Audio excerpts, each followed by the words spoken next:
Assalamualaikum warahmatullahi wabarakatuh.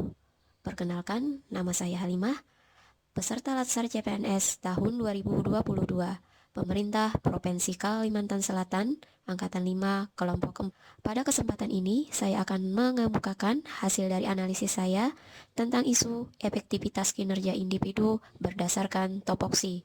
Adapun langkah-langkah pemecahan masalah yang saya lakukan adalah yang pertama, identifikasi beberapa isu atau masalah.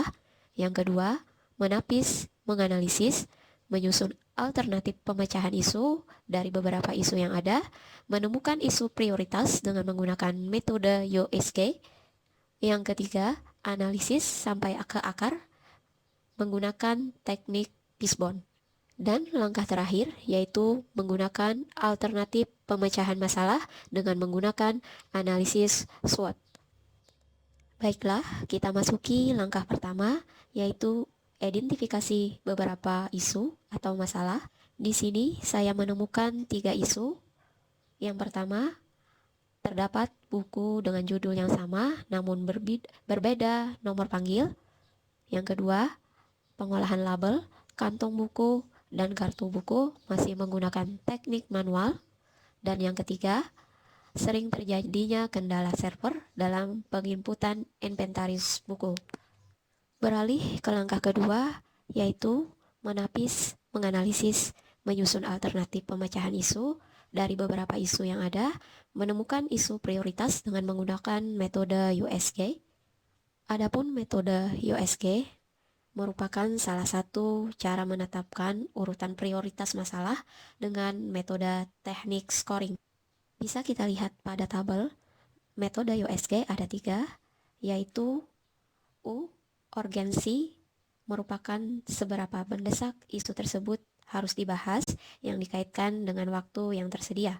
Kemudian S atau seriousness, yang berarti seberapa serius isu tersebut harus dibahas dengan akibat jika ditunda pemecahan masalah isu tersebut. Kemudian J atau growth, yaitu seberapa kemungkinan isu tersebut menjadi berkembang jika ditunda pembahasannya. Isu yang memiliki total skor tertinggi merupakan isu prioritas dengan menggunakan metode USG, maka dapat disimpulkan bahwa isu yang menjadi prioritas untuk dibahas adalah poin 1, yaitu terdapat buku dengan judul yang sama namun berbeda nomor panggil. Memasuki langkah yang ketiga, yaitu analisis sampai ke akar masalah menggunakan teknik Fishbone. Pada teknik Fishbone, isu yang menjadi prioritas diletakkan sebagai akibat, kemudian kita cari apa saja yang menjadi sebab atau latar belakang dari isu tersebut sehingga terjadi. Isu terdapatnya buku dengan judul yang sama namun berbeda nomor panggil disebabkan oleh produktivitas, ketidakseragaman dalam pengklasifikasian bahan pustaka. Kemudian prosesnya membutuhkan waktu yang lama. Selanjutnya, terdapat beberapa orang yang melakukan klasifikasi dengan persepsi atau pemikiran yang berbeda tentang nomor panggil atau nomor klasifikasi. Yang terakhir, tidak adanya tempat khusus untuk berkumpul saat proses klasifikasi berlangsung.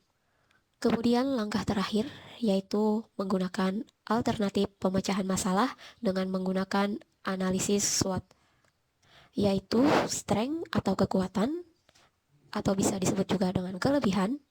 Dengan adanya kesamaan atau keseragaman nomor panggil pada buku atau bahan pustaka pada judul yang sama, maka akan memudahkan pemustaka atau pengunjung perpustakaan dalam menelusuri jajaran buku di rak.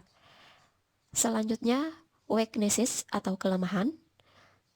Sulitnya menyamakan persepsi atau pendapat dalam menemukan tajuk subjek dan nomor klasifikasi di antara beberapa orang pustakawan, karena setiap orang punya sudut pandang tertentu dalam menilai isi buku atau bahan pustaka.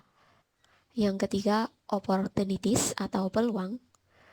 Dalam hal ini, perbedaan pendapat dapat dijadikan sebuah motivasi untuk membuka atau membentuk forum diskusi antar pustakawan yang khususnya berada di topoksi pengolahan bahan pustaka. Dan yang terakhir, threats atau ancaman, akan terlalu banyak waktu yang akan terbuang untuk diskusi penyeragaman nomor klasifikasi karena menentukan nomor klasifikasi bukan hal yang mudah dan membutuhkan banyak waktu. Sekian dari saya. Terima kasih. Wassalamualaikum warahmatullahi wabarakatuh.